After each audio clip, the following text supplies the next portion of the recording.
첫 부분 읽겠습니다. 다 시간이 많이 가니까 다 읽지는 않고, 사도행전 9장, 사울이 주의 제자들을 대하여 여전히 위협과 살기가 등등하여 대제사장에게 가서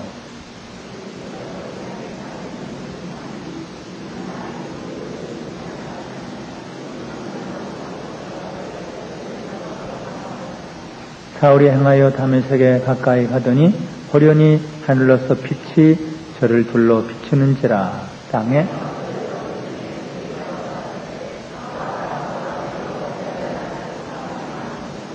대답하되 주여 누시오니까 가라사대 나는 내가 핍박하는 예수라.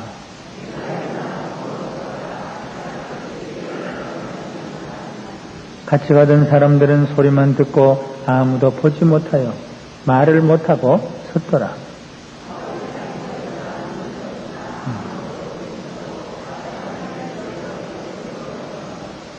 사흘 동안을 보지 못하고 식음을 전폐하니라.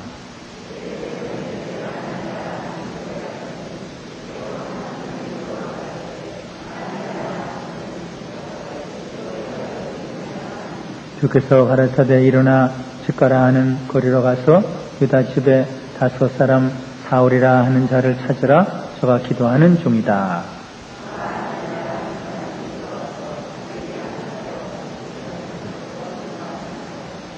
아나니아가 대답하되 주여 이 사람에 대하여 내가 여러 사람에게 듣사온즉 그가 예루살렘에서 주의 성도에게 적지 않은 해를 끼쳤다 하더니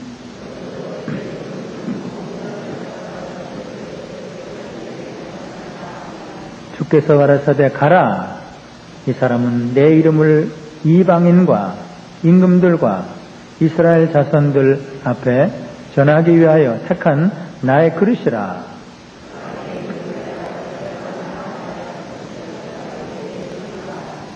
아나니아가 떠나 그 집에 들어가서 그에게 안수하여 가로되 형제 사울아 주 곧 내가 오는 길에서 나타나시던 예수께서 나를 보내어 너로 다시 보게 하시고 심령으로 성령으로 충만하게 하신다 하니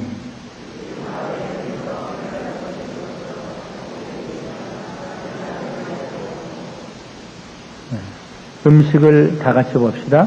음식을 먹음에 강건하여 지니라. 아멘. 거기까지만 봅시다. 사도행전은 사도들의 행전이요 성령의 행전입니다.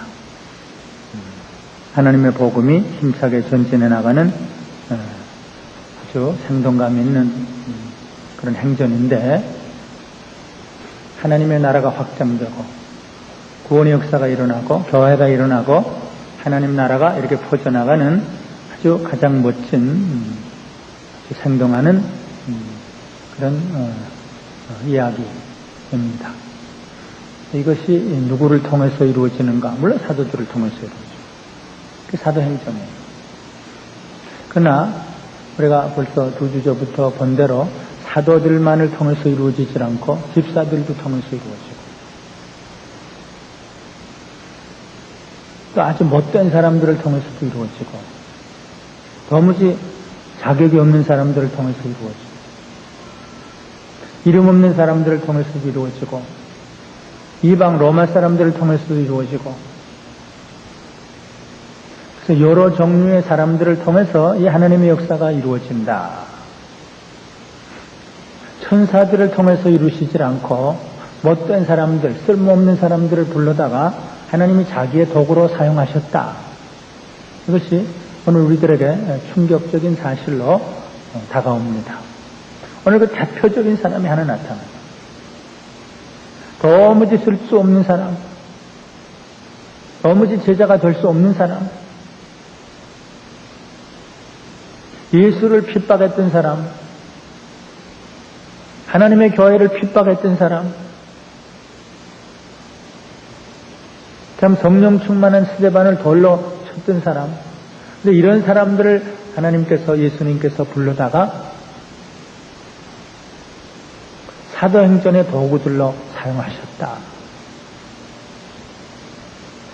예. 이것이 이적이고 이것이 신기한 일이고 이것이 놀라운 일입니다. 사실 우리 인간의 역사에 인간의 가장 문제는 사람입니다. 사람. 정치계도 그렇고 사업계도 그렇고 종국계도 그렇고 사람이 문제예요. 기질, 못된 기질. 기질론을 제가 많이 얘기를 했죠. 수년 동안. 기질이 문제다. 못된 기질이 문제다. 이거 무덤까지 가져가겠느냐. 그런데 이 사도행전은 그 기질이 변화되고 인생이 변화되고 운명이 변화되는 역사가 일어난 것을 아주 생생하게 보여줘요. 이기적인 사람들이 구제하는 사람이 되고 뻔뻔하고 건방졌던 베드로 같은 사람이 겸손해지고 이방 사람을 무시했던 사람들이 이방으로 달려가고 자기 의의를 너무 내세웠던 사람이 내게는 의의가 하나도 없다. 사람들이 변화되는 이런 모습을 보여줘요. 오늘 제가 세 사람을 택했어요. 핍박자가 전도자로 됐다. 배반자가 전도자로 됐다.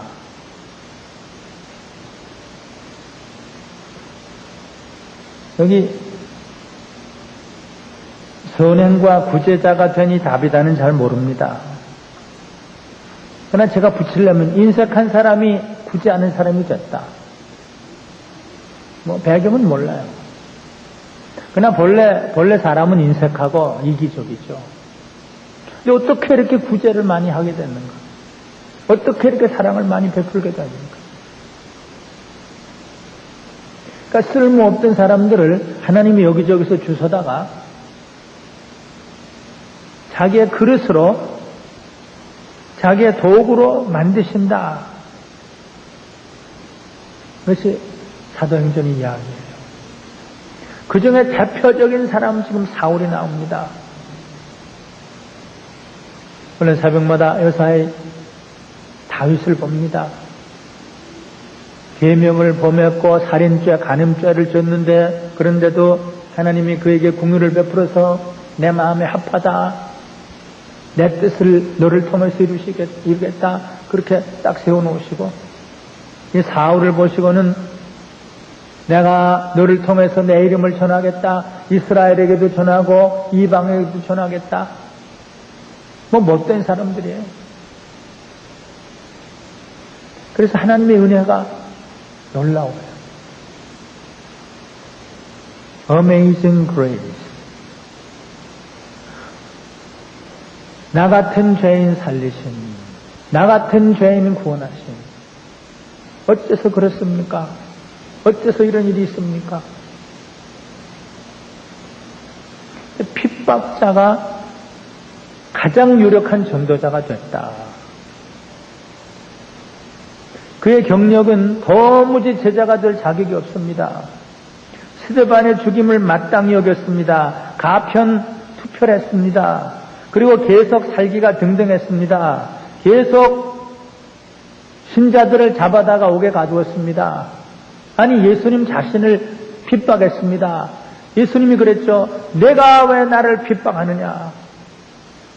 사람을 핍박하고 하나님을 대적하고 예수님을 핍박하던 그 사람.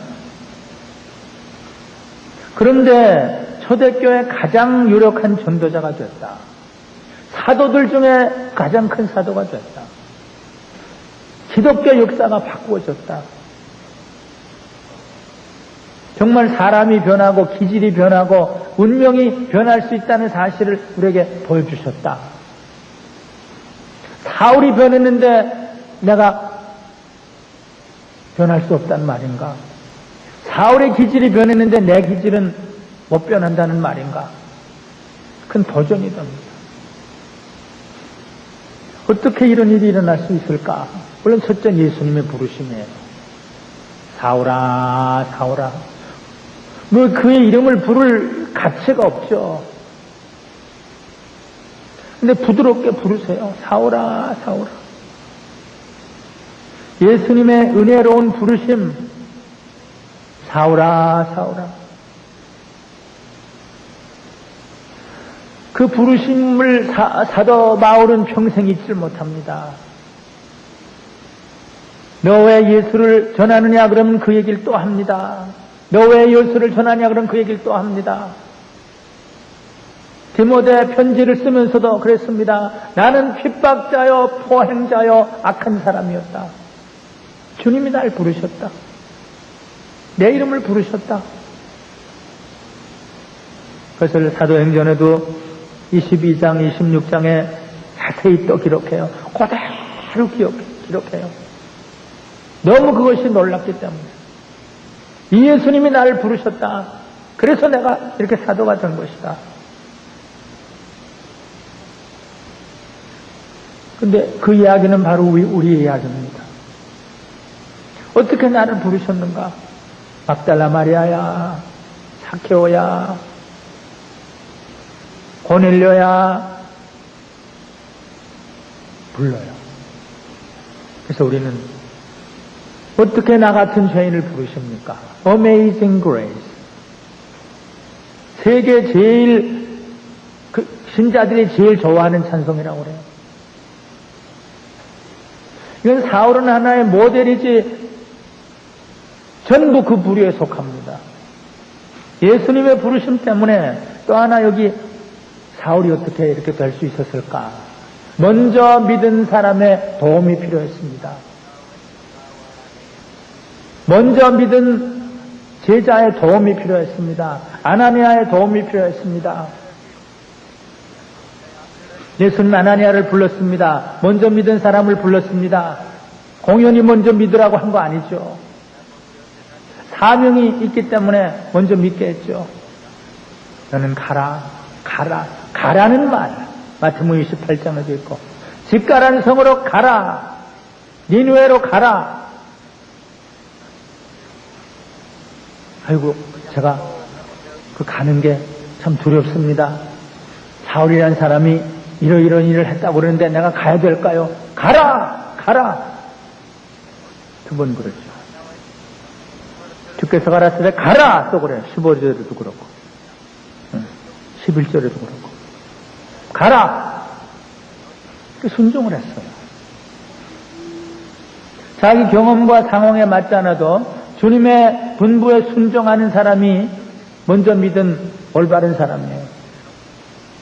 가서 그대로 주님의 분부대로 형제 사울이요 그에게 안수하고 기도하고 하나님의 은혜를 받게 했고 예수를 더 잘 알게 했고 더 잘 믿게 했고 세례를 받게 했고 이제는 온전한 참 전도자로 그렇게 다 마련해 주었어요. 먼저 믿은 사람의 도움이 필요했습니다. 그래도 또 참 전도자가 되는 데는 방해물이 있어요. 자기의 전력 때문에. 사울은 저런 사람이었는데 무슨 전도자냐? 가짜가 아니냐? 베드로까지 사도들까지 의심을 했습니다. 아마 낙심하고 돌아섰을 수도 있을지 몰라요. 주님은 불렀는데 주님의 제자들이 나를 의심했다. 나를 받아들이지 않았다. 사람은 낙심할 수도 있죠. 그러나 그때 또 바나바라는 사람이 나섰습니다. 바나바가 있었기 때문에 사도 바울이 있었습니다. 물론 스데반이 있었기 때문에 사도 바울이 있었지만 바나바가 없었던들 또 사도 바울이 있을 수가 없습니다. 그 이름은 위로자, 화해자, 변호자, 중재자. 자신은 앞에 나서는 이 사람보다는 이런 바나바와 같은 사람이 많이 필요합니다. 한 사람이 전도자로, 목사로, 선교사로 나타나는 데는 이런 사람이 필요합니다. 일부러 사울을 찾아가기도 하고 사울을 데리고 예루살렘으로 가기도 하고 그리고 이 사울을 변호합니다. 예수님이 나타나셨다. 예수님이 부르셨다. 사울의 얘기는 가짜가 아니다. 하나님이 부르셨다. 그래서 사도 바울이 된 겁니다.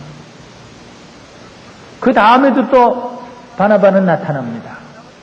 늘 남을 자기보다 앞세우는 사람, 위로자, 격려자, 변호자, 중재자. 그래서 사도 바울이 했어요. 물론 하나님이 부르셨어요. 먼저 믿은 사람이 도와주었어요. 바나바가 또 격려를 했어요. 바나바도 하나님이 만든 사람이에요. 본래 위로할 수 있었는지도 몰라요. 본래 격려하지 못했을 수도 있어요. 어떻게 하다 예수 믿고 보니까 하나님의 은혜가 놀라워서 밭이 있으니까 발 앞에 두고 사람을 높이고 내세우고 또 바나바도 하나님 만드셨어요. 사울도 그렇게 만드셨고 그래서 사도들처럼 씁니다. 그 다음에 여기 사도행전에 두 기둥이 있는데 하나는 베드로입니다. 베드로가 여기서부터 이제 적극적으로 나타납니다. 저는 예루살렘에 설교자로 나타났었어요. 물론 사마리아에 가서 전도한 일도 있습니다. 근데 이제 여기서부터는 두루 사방으로 두루 행하다가 이 두루란 말이 참 재밌어요. 예수님의 움직임의 모습을 두루라고 그랬고 사도 바울의 전도의 모습을 두루라고 그랬고 이거 지적을 했는가요 제가? 네, 마태복음 9장 35절에 예수께서 두루 행하며 근데 이제 베드로가 그걸 쫓아가는 거예요. 처음에는 그저 예루살렘 그쪽에 있기를 원했을지 몰라요. 이제는 달라져요. 예수님이 그렇게 했으니까 예수께서 모든 성과 촌에 두루 다니사 9장 35절 뭐 사도 바울도 그랬어요. 사도 바울도 로마서 15장에 보니까 로마서 15장 2일로 인하여 내가 예루살렘으로부터 두루 행하여 일루리곤까지 그리스도의 복음을 전하였노라. 아니 베드로가 어떻게 이렇게 될까? 뭐 감정적으로 흥분해서 잠깐 예루살렘에서 있다가 말 수도 있을 텐데 믿을 수 없는 베드로, 더 많은 베드로, 잘났다고 하는 베드로 그저 한번 은혜를 받아서 설교하고 그칠 수도 있죠. 어떻게 십자가를 지기까지 끝까지 그렇게 됐을까? 어떻게 여기서부터는 예수님의 모습을 본받을 수 있게 됐을까? 룻다로 가기도 하고 욥바로도 가고 이제는 가이사라도 가고 마지막엔 로마까지 갑니다. 배반자였습니다. 배반자가 전도자로 또 나섭니다. 하나님은 이렇게 자꾸 빚어주셔요. 왜 그랬을까? 우선 그 원인은 그 시발점은 디베라 바닷가에 예수님이 3번씩이나 베드로에게 질문하시면서 그의 죄를 용서하시고 그 대신 그 마음에 사랑을 부어주시고 믿음을 부어주시고 사명을 부어주신 그 사건. 아마 사울에게 다메섹 사건과 같은 그 사건이 있을지 모릅니다. 디베라 바닷가의 그 사건. 베드로 자신을 보시면서 슬픈 얼굴, 사랑의 얼굴, 참 뜨거운 마음으로 자기를 보시면서 3번씩이나 물으시던 주님의 음성, 그것이 우선 그걸 바꿔놓죠. 그러나 그 다음에 여기 쭉 보면은 그 다음부터는 자기 기분에 움직이진 않습니다. 2장부터 3장부터 뭐 사마리아에 갈 때부터 여기부터 가이사라에 가는 것을 포함해서 성령의 인도하심을 늘 받아요.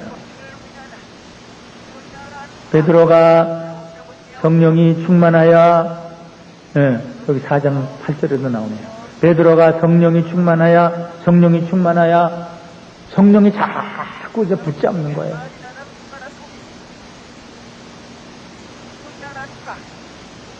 그다음 또 하나 제가 생각해 봤어요. 베드로가 어떻게 이렇게 됐을까? 어떻게 세계를 두루다니는 전도자가 됐을까? 그에게 민족주의적인, 유대주의적인 사고를 자꾸 변화시켜 줬어요. 우리는 참 민족주의적이에요. 자기 중심이에요. 한국 사람, 일본 사람 싫어해요. 중국 사람 싫어해요. 북한 사람 미워해요. 흑인 멸시해요. 백인도 어떨 땐 멸시하죠. 베드로도 그랬습니다. 그래서 점점 바꾸어져 가요. 거지 안진뱅이를 일으킨 다음에 하나님은 이 거지에게도 은혜를 베푸시는구나.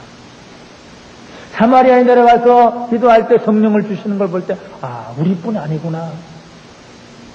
120명뿐 아니구나. 이 다비다, 도르가를 보면서 도르가를 그렇게 사람들이 존중하고 그를 통해서 수많은 사람이 예수 믿는 걸 볼 때 한 여자를 통해서 이렇게 하나님이 역사하시는구나. 그 다음에 이제 다음에 보겠지만 고넬료 집에 갔을 때 또 놀라죠. 자기는 가지 않으려고 그랬죠. 베드로의 시야가 바꾸어져요. 사람들을 보는 그 선입견이 바꾸어져요. 흑인, 모슬렘, 아프리카 사람, 점점 예수님이 보시는 그 눈을 가지게 돼요. 그러니까 이렇게 돼 가는 겁니다. 그러니까 두루 행합니다. 예수님이 그렇게 주셨고 성령님께서 자꾸 그의 기질을 붙잡아 주셨고 그의 생각을 붙잡아 주셨고 사람들을 보는 그 눈을 바꾸어 주셨다. 그래서 베드로가 하나의 기둥으로 지금 나섭니다. 또 여기 9장은 한 여인을 소개해 줘요. 그가 어떻게 살았는지 잘 모릅니다. 그의 이름 다비다 또는 도르가. 그를 통해서 복음이 전진했다 또 그래요. 아마 전에는 임세가 있을 수 있을지 몰라요. 전에는 자기만 생각했을 수 있을지 몰라요. 여제자가 됐습니다. 예수님을 따르는 제자가 됐습니다. 그 다음엔 그 인생관이 바꾸어졌습니다. 기질이 바꾸어지고 사람이 바꾸어졌습니다. 그의 삶은 선행과 구제 그거밖에 몰랐습니다. 사실 하나님께서 말로도 말의 은사도 주지만 로마서 12장 8절에 보면 구제의 은사, 사랑과 선행을 격려하는 은사도 주십니다. 성경 전체로 보면 말보다는 사랑과 구제를 통한 전도가 더 건강하고 더 아름답고 더 바람직할 수가 있어요. 말과 혀로만 사랑하지 말자 그랬죠, 사도 바울. 오직 행함과 진실함으로 하자. 사도 요한이 그랬는데. 사도 요한이. 그런데 다비다는 이 은사를 받았어요. 물론 말로도 예수님을 믿습니다. 말로도 전도합니다. 그냥 거기 플러스 사랑과 선행이 심이 많았다. 마치 고린도 후서 8장에 기록되어 있는 마게도냐 교회에 주셨던 은혜를 너희가 알지 못하길 원치 않으니 빌립보 교회와 데살로니가 교회가 받았던 그 은사를, 그 은혜를 다비다는 받았습니다.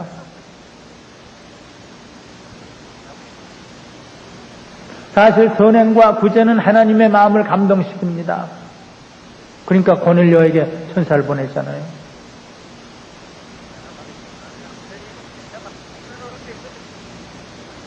많은 사람들의 마음에 감동을 줍니다. 다비다, 도르가 예수님을 감동시킵니다. 베다니 마리아가 옥합을 깨뜨렸을 때 예수님은 너무 감동했죠. 죄인인 한 여자가 옥합을 깨뜨렸을 때 너무 감동했죠.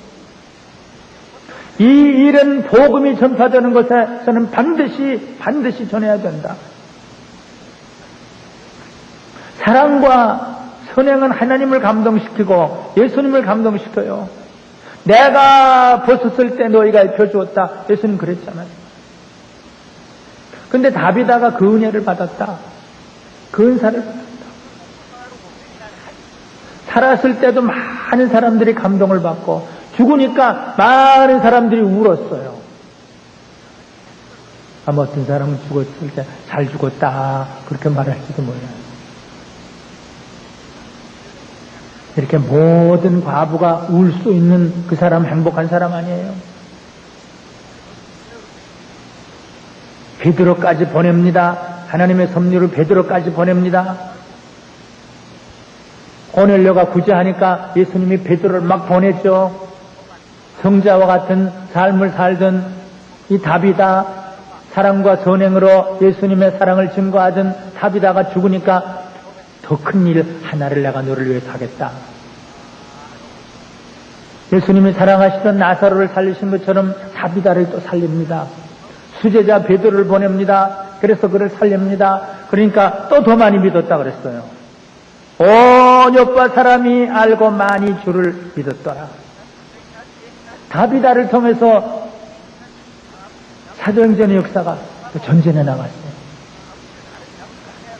결론, 네, 말씀을 드립니다. 하나님은 이 쓸모없는 것들을 다 이렇게 불러다가 이런 사람들을 만들었어요. 목사로도 만들죠. 선교사로도 만들죠. 장로로도 만들죠. 이게 하나님의 역사예요. 어때서 나 같은 것을 부르십니까? 어떻게 해서 나 같은 것을 이렇게 사용하시길 원하십니까?